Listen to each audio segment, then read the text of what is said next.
அப்பா பாலா, நீ பெற்று வளர்த்த பிள்ளைய அப்பா, நீ பெற்ற பிள்ளைய பாருப்பா. என் பாலா, நீ இருந்தால் அப்படியா இருப்பேன், நீ இருந்தால் கேட்டிருப்பேன். என் உடம்பு வந்து கூட போயிட்டவா உங்கள்கிட்ட வந்துடுதேன். அப்பா பாலா, என் உலகத்தில் இருக்க பிடிக்கல. பேசானவா விட்டுட்டு போயிட்டியாப்பா. 9 லட்சம் கோயிலுக்கு 7 லட்சம் எல்லோரும் வாங்கி தின்னுட்டான்ப்பா. சாமி, 9 லட்சம் 90 லட்சம் 20 வருஷம் 1 லட்சம்னா 90 லட்சம் 7 லட்சம்னா 70 லட்சம் எல்லாத்தையும் கொடுத்துட்டு எங்களை கஷ்டப்பட வச்சுட்டு போயிட்டியாப்பா. ஏப்பா ஏப்பா என் பாலா, பாசமான பாலா, உடல்நலம் சரியில்லை, எனக்கு மனநிலை எல்லாம் கஷ்டமாக இருக்கேன். இன்னும் எடுத்துக்க பாலா. எனக்கு எவ்வளோ கஷ்டம் இருக்குது. அப்போ வரலாம் பைசா உழைச்சி கொடுத்துட்டு பெற்ற பிள்ளைங்க தெருவில் விட்டுட்டாரே, கஷ்டப்பட வச்சுட்டாரே பாலா. நீ பாலா, இந்த பிள்ளைய கஷ்டப்பட வச்சுட்டாரே பாலா. நீ பாலா, நீ பாலு அப்பா. அப்பா, எனக்கு உடம்பு சரியில்லை, எனக்கு எவ்வளோ பாரத்தை சமக்க. ஏன் அப்பா, என் பாலாக்கு அக்கா, என்னால் பாரத்தை சமக்க முடியலை, என் வேதனையை தாங்க முடியலையே. என் உடம்பு போயிட்டு இப்படி படித்து கஷ்டப்பட்டு படித்து கடவுள் மனசாட்சி பயந்து எனக்கு வேதனை தாங்க முடியல. எங்கள் ஊருக்கு 9 லட்சம் கையில் கொடு, 7 லட்சம் அவன் வாங்கி தின்னு நல்லா இருக்கானு ஒருத்தன். அவன் பிள்ளை கஷ்டப்படுதே யாருக்கு பார்க்கத்தான். என் தம்பி இதெல்லாம் அட்லாண்டா சார்ஜியால் இருக்கான், சரவணப்பண்ணு எல்லாத்துக்கும் வட்டி கொடுத்துட்டாலே அக்கா தங்கச்சி கஷ்டப்படுது. 5 கோடி சொத்தை எழுதி வச்சுட்டு அக்கா தங்கச்சி வட்டி கொடுத்தது தான். என் வீட்டு பத்திரத்தை கொடுத்து இனி அதுவும் இல்லாமல் ஆக்கிட்டான். என் கட்டி கொடுத்த வீட்டிலையும் இல்லாமல் ஆக்கிட்டானே. என் அப்பா ஜெய்பாலு, ஜெய்பாலு இருந்தால் அப்படி இருக்கும், இல்லாமல் வீடு எப்படி இருக்கு. என் ஜெய்பாலு, என் தங்கம் எல்லாம் போயிட்டு எங்கே போயிட்டேன். அப்பா ஜெய்பாலு, ஜெய்பாலு இருக்கா. இது வழி இல்லையோ, இங்கோடி வர வழி இல்லையோ. அப்போ அங்கோடி எங்கோ எப்படி வர அங்கோடி இல்லை, இங்கேருந்து போனால் இங்கோடி அடைச்சிட்டாங்களோ இருக்கும்ல. அங்கே ரோட்டுக்கு போகிறது அந்த வடக்கு வாசல் இருக்குல்ல, வடக்கு வாசல் இங்கே வரைக்கும் வந்துட்டேன்னு நினச்சிய பிறகு பூச்சி வச்சு கிடந்தாலும் தெரியாது.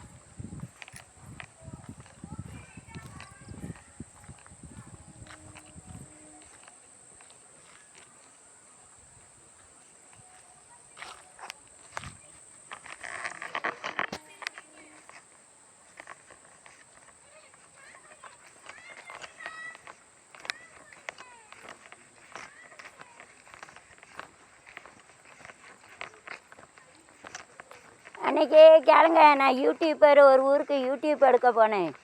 அங்கே நிறைய பேர் குடித்தவங்க இருப்பாங்க. யூடியூப் எடுக்க போகல. நான் பயப்பட மாட்டேன். நான் போயிட்டு ஆட்டோவிலே வந்துடுவேன். யூடியூப் கோயிலுக்கெல்லாம் எடுக்க போவேன். எனக்கு எங்கள் அப்பா 20,000 கொடுக்காரு, பென்ஷன் வருது.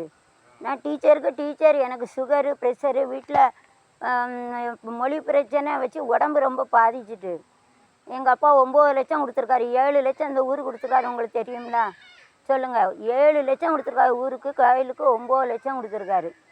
எங்கள் அப்பா செத்த பிறகு எங்கள் அப்பா பணம் எனக்கு வருது, எங்கள் அம்மா கொடுக்கு. நானும் டீச்சரு. பாம்பேயில் 2 வீடு இருக்குண்ணா. நான் 28 வருஷம் வேலை பார்த்துருக்கேன். 5 மொழி தெரியும். இப்போ சுகர் ப்ரெஷர் வீட்டிலேருந்து யூடியூப்பில் டீச் பண்ணுவேன். கோயில் குளம்லாம் எல்லாம் எடுத்து போடுவேன். அன்றைக்கி இவங்க மரமாக சொல்லுது பைசா இல்லையே என்ன செய்யுதுன்னு. நானும் 1 லட்சம் இடத்த 40 லட்சத்துக்கு விற்றுருக்கேன். இப்போது 2 ஆம்பளை பிள்ளைய படிக்க வச்சுருக்கேன் வெளிநாட்டில்ண்ணா. என் வீட்டில் 1000 ரூபா தான் அவருக்கு சம்பளம். நீ சாப்பாடுக்கு என்னச்சு வேணாம், பிச்சைக்காரியா? எங்கள் அப்பா போட்ட பிச்சையில் இந்த ஊர் இருக்குது.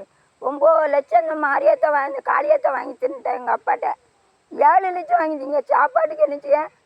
எம்எஸ்சி எம்எடி எம்ஃபில் 100 சர்டிஃபிகேட் என்ன நடக்கூடாத இடத்த நட்டு 28 வருஷம் 28 காலேஜில் வீட்டில் 1000 ரூபா தான் சம்பளம். அவர் தான் நகை குறைய கேட்டார். அப்படி சொல்லக்கூடாது. சொல்லுங்கள். பணக்காரனாகவே இருந்தால் கூட ஏழை. எனக்கும் பாம்பேயில் 2 வீடு இருக்குது. நகை 700 கிராம் நகை போட்டார். அவ்வளோத்தையும் விற்று நான் வீடு கட்டிருக்கேன். தாலி கூட கிடையாது. 2 ஆம்பளை பிள்ளை எனக்கு. அப்படி யாரையும் சொல்லக்கூடாது. சொல்லுங்கள், எனக்கு எவ்வளோ கஷ்டமாக இருக்குது. சாப்பாட்டுக்கு என்ன செய்வேன்? பிச்சைக்காரியா? எங்கள் அப்பா பட்ட பிச்சையில் இப்போ காளி வாழுதா? தட்சிணா மகாகாளி 9 லட்சம் எங்களை பிச்சை எடுக்க வச்சுட்டா எங்கள் அப்பன். அருணாச்சலத்தை இல்லாத பைசாவை எங்கள் அப்பன் ஊரெல்லாம் 7 லட்சம் கொடுத்து பிச்சைக்காரனுக்கு கட்டி கொடுத்துட்டான் தெரியுமா?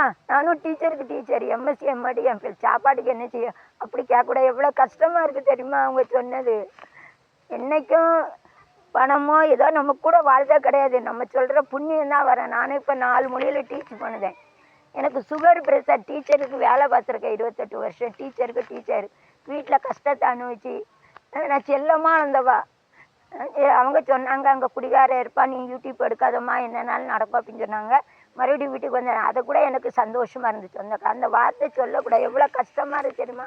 சாப்பிடக்கு செலவுக்கு இந்த கிட்டன்னு கேட்காங்க. நானும் டீச்சருக்கு டீச்சரு. பாம்பேயில் இது கூட 2 வீட்டுக்கு எவ்வளோ கஷ்டமாக இருக்குது தெரியுமா? 1 லட்சம் வாங்குதவா, 7 கோடி 1 லட்சம் வாங்குது கை.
எப்படி படித்து ஒரு விடாமல் கொடுத்துட்டாங்க. இது ரொம்ப கஷ்டப்படுவேன். ஏப்பா என்ன கண்ணீரோட வச்சுட்டியப்பா, நிம்மதியாக செத்துட்டியா? கேட்காது இருந்தாலும் எனக்கு ஆறுதல் கிடைக்கும். அவனையும் படிச்சு முடிச்சுட்டு கேட்டு அப்படி சொல்லி நான் கஷ்டப்படுத்தின காசு எனக்கு சோறு அவனை போயிட்டு போகாத கஷ்டப்பட்டு பார்த்துட்டு சிந்திச்சுக்கிறேன் வேலையும் பறந்து கஷ்டப்பட்டு வச்சுட்டா நான் படிக்க வச்சுட்டேன் எனக்கு கல்யாணம் போகணும் எனக்கு ஒரு வேலை விடு எனக்கா எனக்கு ஒரு வேலை விடு எவ்வளோ கஷ்டமாக இருக்குதோ எனக்கு படிக்க முடியும் எங்கேயாவது வேலை வைக்காம ஏற்கனவே 1 லட்சம் வாங்குவேன் எனக்கு நடக்கிறா கொடுத்து நட்டு வச்சு எனக்கு வேலை வச்சுட்டு எனக்கு நல்லா இருக்கா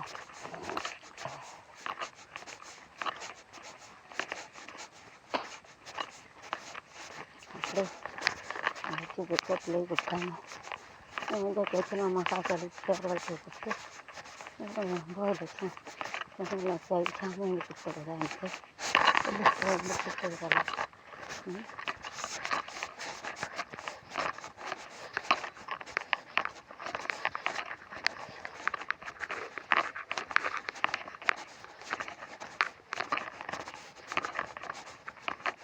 சாமி வந்து கொடுக்குறதா 7 லட்சம் கொடுத்தா 20,000 இப்படி கொடுத்து வாழ்க்கை வேலை பெற்ற பிள்ளைதான் கொடுத்து அப்படி தெருவில் விட்டுட்டீங்களா அம்மா ஒரு கறிக்கும் சாப்பாடு இல்லைன்னு நினச்சி அவங்கள வந்துடுவேன் என் அப்பா என் தம்பி ஏசப்பா கண்ணில் தெரிஞ்சது எங்களும் கண்ணில் தெரியும் வேலைன்னு ஆக்கிட்டேப்பா அப்படி எவ்வளோ சம்பளம் அந்த கைக்கு ஒரு விடாமல் படித்த வேறு விடாமல் இருக்குது கயிறாகி 5 பேருக்குங்க கொஞ்சமாப்பா படித்தேன் MSc maths BEd MEd MPhil என் புருஷன் லவ் பண்ணி படித்தேன் என் அப்பா என் வாழ்க்கை எப்படி உருட்டாக்கிட்டேப்பா எதுக்குப்பா பாம்பையில் கட்டி கொடுத்தா பக்கத்தில் 6 சொந்தக்காரங்க இருக்கையில் பாம்பையில் கட்டி கொடுத்து மொழி தெரியாத இடத்துல விசாரி கட்டி கொடுத்து இதை விட நீ படிக்க வைக்காம நீ சாகடிச்சிருக்கலாமாப்பா ஏன்ப்பா நான் இருக்கணும் இன்னும் நெருங்கி போயிருக்கேன்ப்பா என் உடம்பு போட்டு 28 வருஷம் 28 காலேஜ் எனக்கு வேலை பார்த்து ஏன்ப்பா என் உடம்பு போயிடுச்சு என்னால் எம்எஸ்சி எம்எட் எம்ஃபில் படித்து என் உடம்பு போச்சு அப்புறம் உடம்பு வர முடியாமல் எனக்கு உடம்பு வர முடியாமல் எனக்கு கஷ்டமாயிடுப்பா ஏன்ப்பா என் உடம்பு போய் எல்லாம் போய்ட்டு நம்ம என்ன பண்ணணும் எல்லாமே போச்சு என்ன சொல்லலாம் எதுவுமே இருக்கும் முடியலப்பா எனக்கு எனக்கு செல்லம் வளர்த்து ரொம்ப படிக்க வச்சு 8 வரைக்கும் குழந்த பேர் 9 வச்சு கடை 11 ஆடை வச்சு ஏசி மேஸ் பண்ணி சேரட்டை மேஸ் கடை கண்ணு பெரிய பிஎட் தூத்துக்குடி அப்படி அங்கே சர்டிஃபிகேட் வாங்க சொல்லி நல்லா வச்சேப்பா ஏன்ப்பா என் வாழ்க்கையை வேலையும் யோசிக்காமல் வேறு நல்லா வச்சு கட்டப்பா எவ்வளோ கஷ்டமாக இருக்கும் என்ன செய்ய வேதனை சொன்னால் தெரியலையப்பா கஷ்டமாக இருக்கு இருக்கிறேன்னா நிச்சயதா